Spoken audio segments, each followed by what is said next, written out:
say that you said it because I was going to ask about the student opportunities later, and I think we'll go back to it. But now I would like to turn to our other two guests and ask you to briefly explain the global opening as a whole, and then point out why the global opening strategy as a whole is of such high priority to the country, and why we, as still students and young people in general, should keep an eye on this global opening strategy in the future.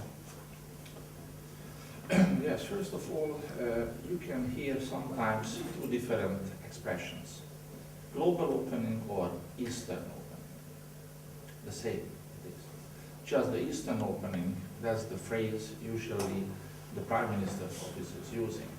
And the global opening is what the Ministry of Foreign Affairs is using, especially because we cannot say that Africa is east of us or Latin America is east of us. Anyhow, the priorities of the Hungarian foreign policy at the moment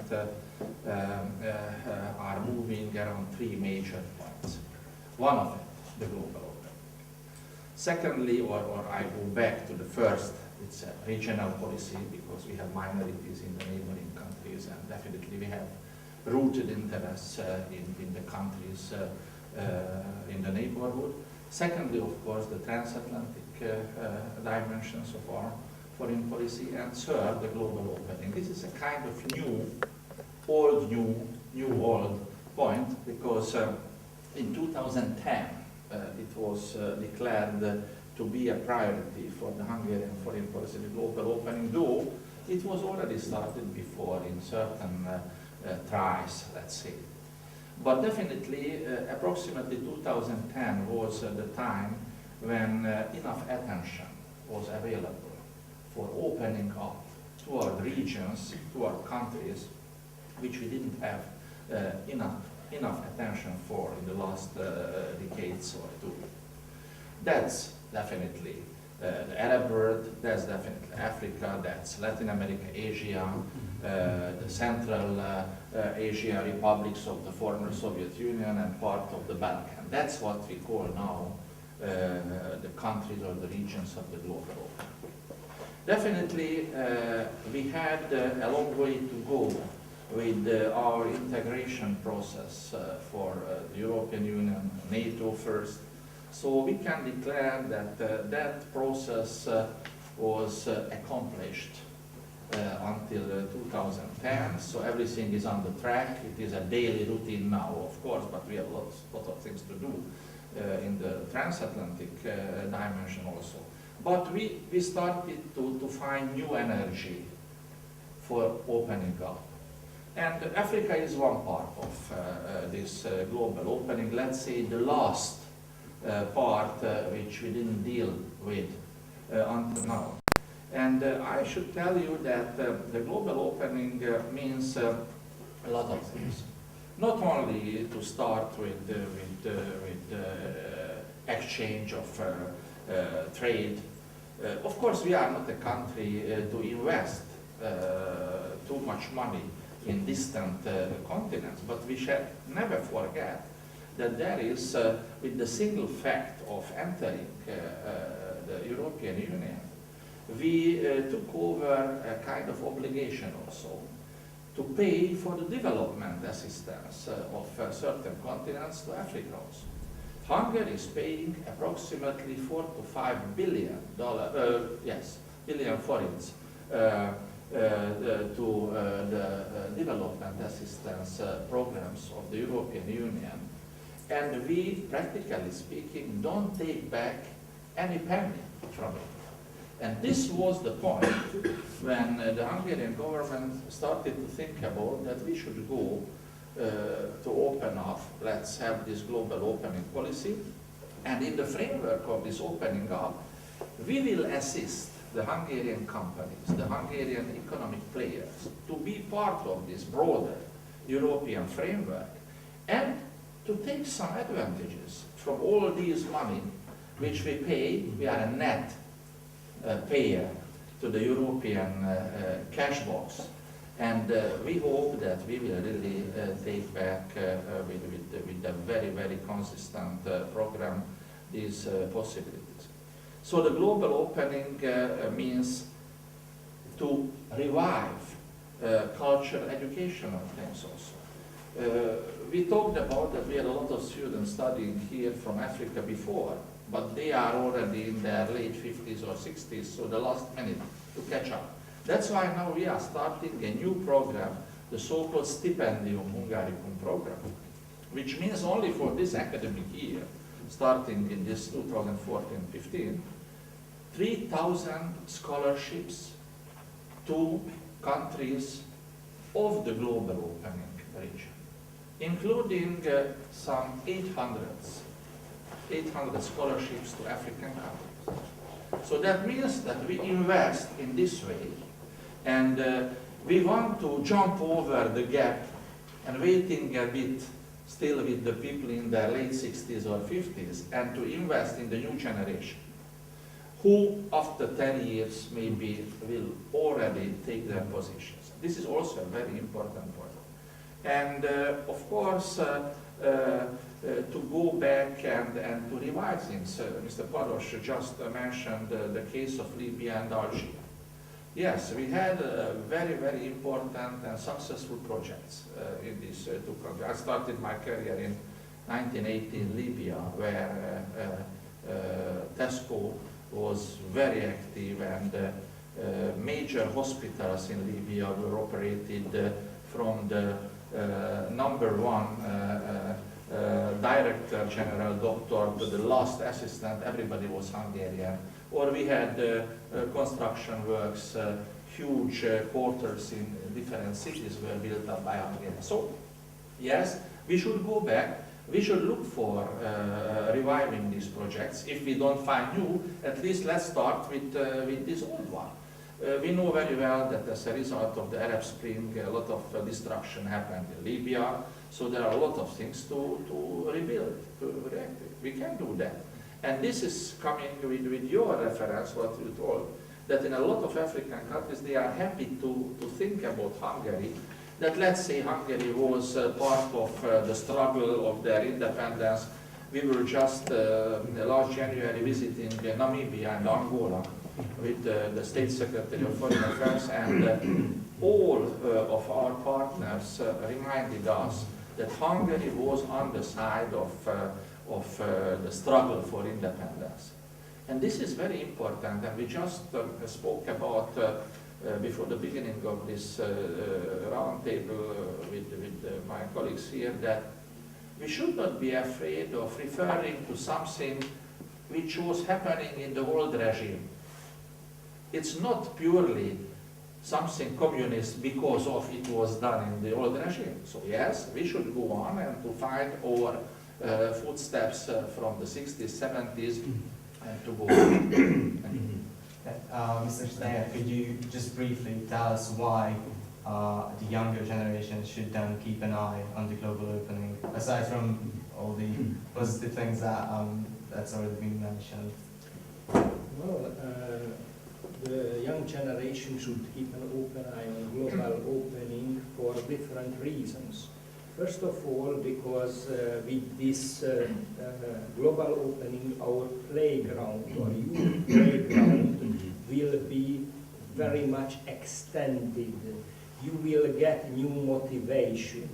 You will learn a new culture and adaptation, which is very, very important. Believe me, I spent my childhood there and got minimum double culture or multicultural, I would say.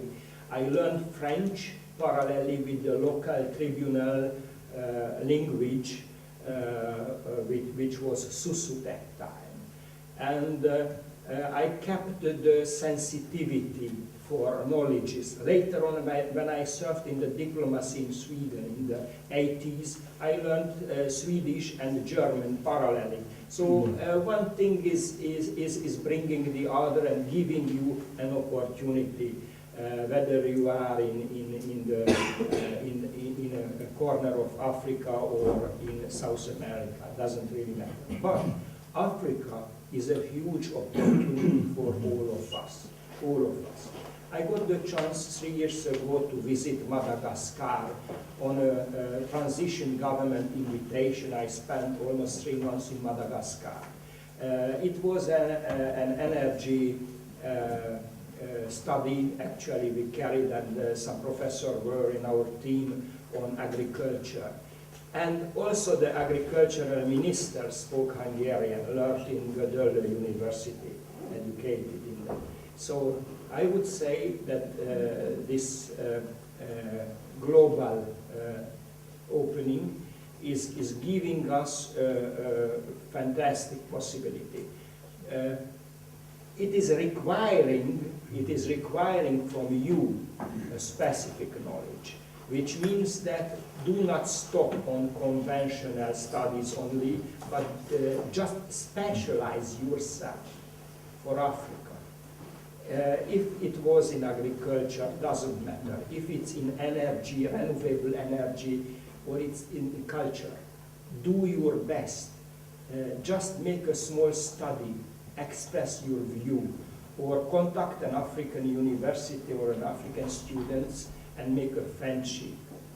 It will help you to understand the continent, understand the people, and create a fantastic opportunity. I got a lot of friends on the continent, so while traveling, it's quite easy to call somebody and they will wait you at the airport. And besides, they will increase our security in certain countries when the transition, perhaps it's a little bit sensitive, but the friendship, it means a lot. It means a lot. So I would say that you can easily find those young entrepreneurs. They are very creative. They are counting on you. They can import Hungarian goods. They will support you, and the greatest part of the African countries has already been opened for agricultural or small and medium-sized investors. For example, in February, I have negotiated in Guinea some agricultural area. They are offering for the very beginning 10,000 hectares to start with. And once you prove your capacities, how to manage such a farm, they are ready to go up to 50,000 hectares. Can you imagine that?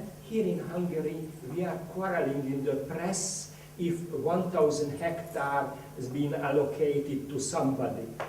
There they are offering 10,000, 20,000 hectares to work with. But they are expecting new technologies and especially logistical support. Because the greatest problem of the continent is, or has been, the logistical lack, the logistical problem. The storage of the merchandise, the transport, and also the processing sometimes is missing. So they want to change it, and as Ms. Zuma expressed, the chairperson of the African Union, they want to produce catch-up, and we do understand it. It's the era of the raw materials is going to be finished, and now a new era is to start, the processing era. Let's take part in this with the global opening, and let's prove that we Hungarians are extremely creative. Thank you. We have a couple of seconds, all right, that's good. What would you like to ask? Okay. First, I have seen only African here. So, We are all Africans in a way. but originally I am coming from Ethiopian, but unfortunately it would be better if some people are coming African. First, I met Mr. Pados. Just I asked that because I read in the Ethiopian news the Tesco multinational company has built a huge store in Ethiopia this month to export African commodity to Europe and other countries. That's why I expected that maybe Hungarian Trisco is also part of that. But I also heard You should buy all. yeah, but I also have information about the Tesco or Hungarian Tesco just before I came to Hungary, I met with people who trained here. But it is nice to initiate this. Already Hungary has invested in Africa. We know that. Ambassador mentioned not all was bad in the past have done, but there are many important things today that actually to continue to. I don't want to repeat, but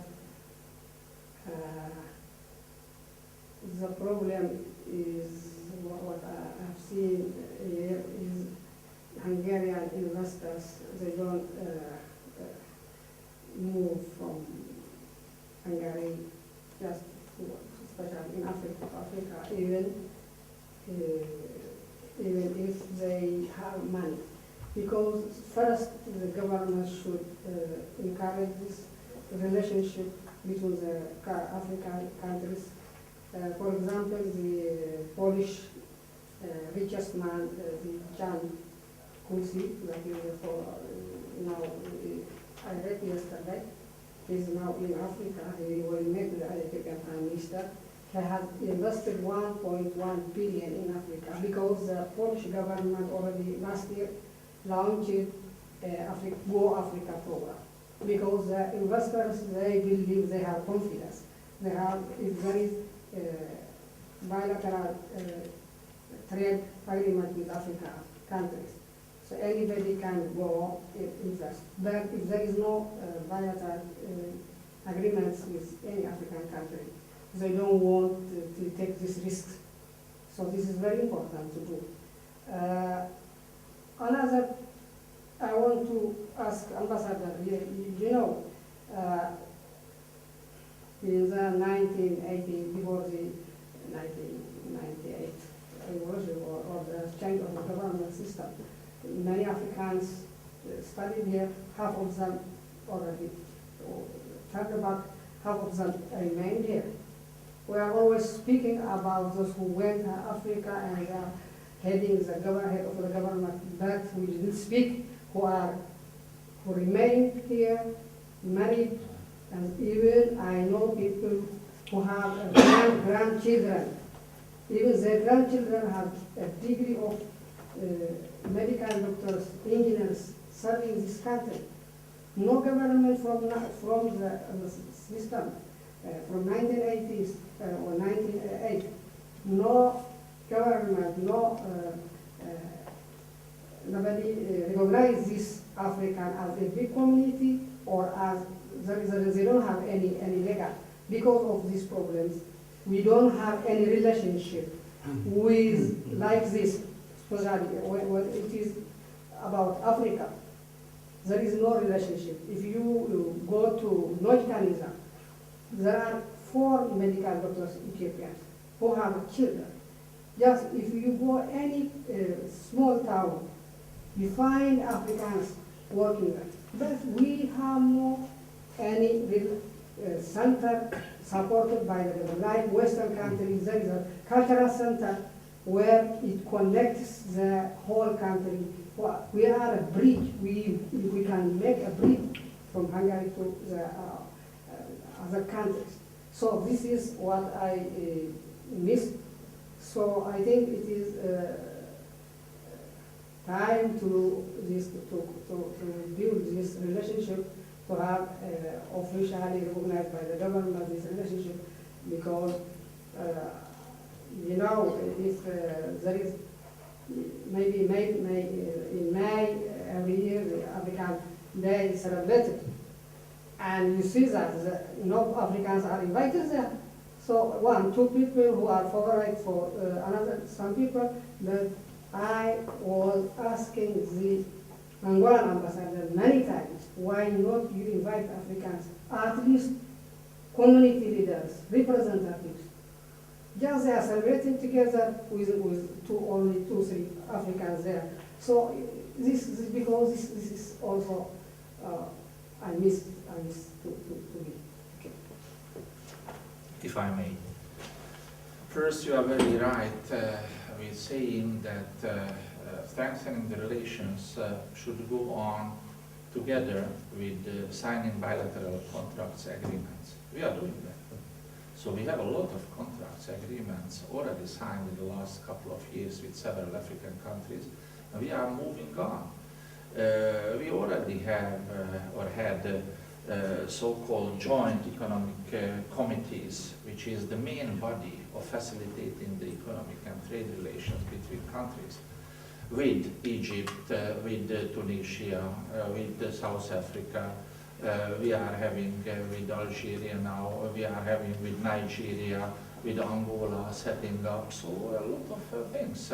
We are having, we just visited last May Ethiopia, Tanzania. We concluded some agreements, avoidance of double taxation or protection of mutual investment. So we have the so-called agreemental relations. So it's okay, I completely agree with you. So this is to knock the open doors. Secondly, what you say about a minority, let it be Ethiopian or Saudi Arabian or Chinese or Peruvian, to set up any organization in Hungary, because it's free, you can do that, whatever. This is what we call civil organization issue. So everybody can organize whatever they want, and we are happy to see more and more civil initiatives. This could be a civil initiative of the African or the Ethiopian doctors in Nagykanizsa to set up a civil organization of Ethiopians, Friends of Hungary or whatever, and we would support. So we can come and give our hands to such organizations once they are organized.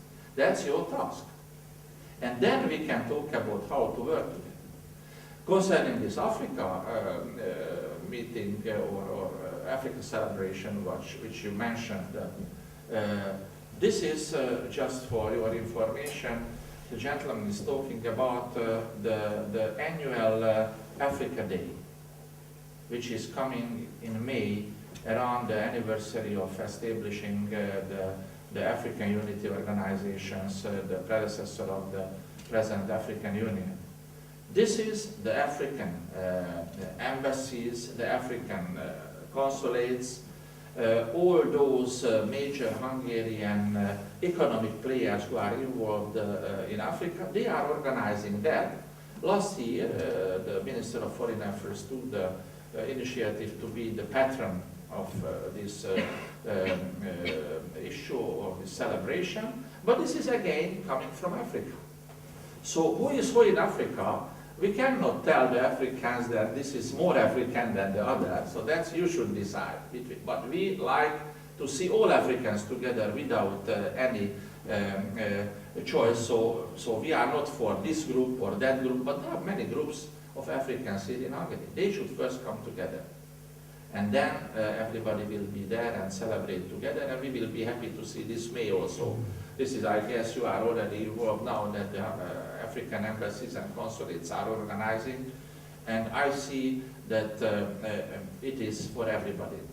So just raise your voice, be an organization, and be part of this process of organizing anything which is African in Hungary.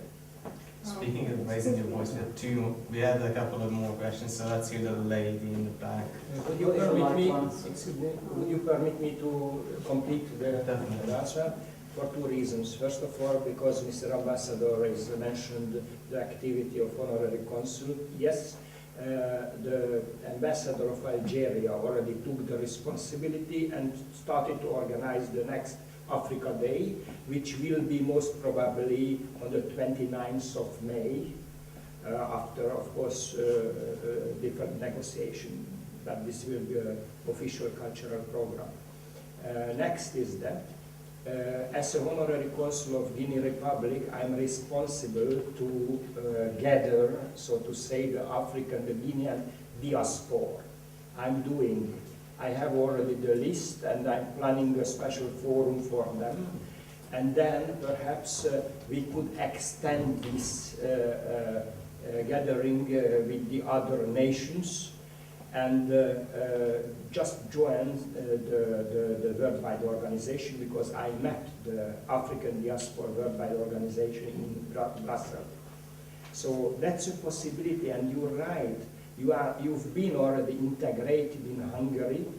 You are working for this country, but still you are trying to keep your cultural heritages and some relation with your back country. So we have to use this as a special motivation in the economic development, in the cultural development. And as Ambassador said, the bilateral relation will help us, because what I understood traveling around Africa, no businessman will put his money, small or big, in a country if there was no diplomatic cover on this special territory. It can be very dangerous. So we are relying on the diplomatic efforts, and we will, of course, provide them with the most up-to-date connection and help to go faster and faster. This is a joint venture. It is. Let's move on to the next question then, before everybody forgets what they were about to ask. Please. I'm so glad to come to the end and hear this discussion.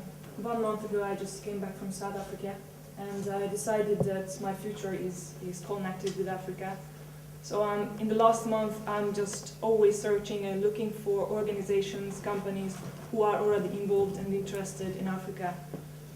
And my question is, what can you recommend to me as a little self-entrepreneur who are looking for possibilities that I can go there? I've already sent my application to Foreign Affairs. I'm ready to being there in Africa, because I was living there. It's changed my life.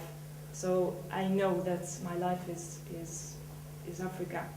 So I'm really motivated, and I'm captivated to being there, to be present and help those continents and on my side as well. So if you can recommend me as a person, that what steps should I do that I can achieve this and I can go there? Thank you. So give me your contact details, and I will put you in touch with a number of companies who intend to penetrate Africa. So I'll give you my phone number after this gathering, and I will help you. Thank you so much. Okay. The lady in the back. Good evening. I'm a lawyer. My name is Annette Nagy, and I'd like to intend my question to Minister Steyer concerning the African EU summit, which was in Brussels, and I'd like to know some words about the immigration problem, which is the new solution for it. If you could say some words about it, please. Thank you. The question is extremely complicated, and I don't think that government or the EU itself has already found the solution. They are still searching, heavily searching the proper solution. One thing is sure, and they can most probably agree with the African leaders, they should keep the mass inside Africa. So avoid the migration itself. Which would mean that they need to fasten the small and medium industries or the entrepreneurship itself in Africa. And most probably the agriculture, the agricultural development, the food production will also maintain the mass. But once the migration has started physically, to stop it on the long borders and uncontrolled borders, Now the Libyan border has collapsed, and previously also you may know that via the Spain African territory they were migration. So physically to stop it, it's practically, I would say, impossible. I don't believe it. But once we could offer a future, a moderated future, they don't want to get really big perspectives, but just a reliable future. You may know that the diaspora here in Europe, the African diaspora here in Europe, is taking all kind of job. You may know in Paris, in Brussels, what they are doing for day and night. So they would do also in Africa if they got such a job. But I would say 2/3 of the population, 2/3, not 20% or 30%, but 2/3 of the population is jobless. And the jobless is the strongest among the young people. And I told you that among the 1.4 billion, 60% is below 40 years. So that's a tremendous pressure on migration, and legally, you are not able to stop it. But with the cooperation, with the global programs, and one program, what I'm suggesting to Madame Zuma, the chairperson of the African Union, is that let's make such a huge programs in Africa as it was the New Deal in the 30s in the United States. You may know from your studies that after the economic crisis of the 30s, actually America came out from the deep hole through this program. Africa has a place, tremendous energy forces, renewable energies, both solar and wind or biomass. And look on the nutrition. They are the biggest food importers from all over the world. Even from China, they are importing rice, which is a contradiction, but because Africa is very fertile, you can produce in 3 cycles in a year. 3 cycles. We Hungarian, we are proud to produce in 1 cycle. They have 3, but they are not using it. They are not able to use it. So we have plenty of place to pull back those young people, give them opportunity, and contribute in a huge project, in an invention to make something good in Africa. Let me remind, my colleague spoke about Libya. Libya, during the Gaddafi regime, was always been, or was that time, of course, very creative.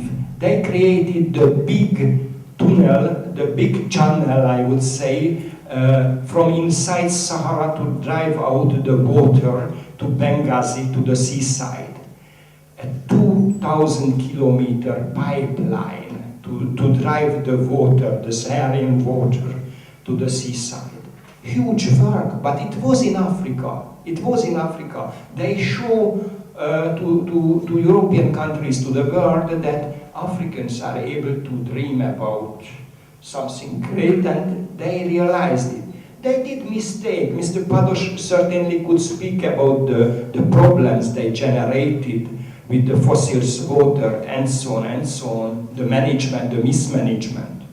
But they tried to do something. So I strongly believe that there is an opportunity to keep the young people in Africa and